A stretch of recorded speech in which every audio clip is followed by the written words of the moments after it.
सभी को मेरा प्रणाम। यहाँ पर मैं एक अवधी कजरी गाने जा रही हूँ जिसमें सिया राम जी का वर्णन किया गया है।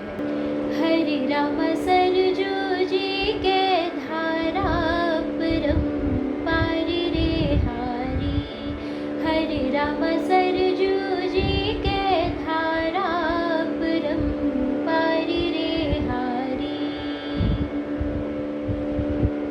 चम चम चम चम के बिजुरिया, चम चम चम चम के बिजुरिया, जैसे पड़े बूंद बौछरिया हो रामा।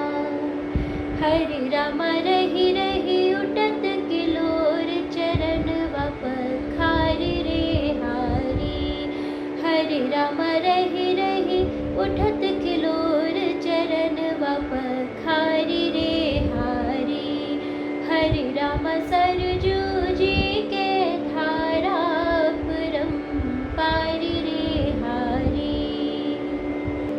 मणि पर्वत जो कि अयोध्या की एक बहुत ही प्रचलित जगह है, मतलब टूरिस्ट आते हैं तो वो ज़रूर मणि पर्वत जाते हैं घूमने के लिए।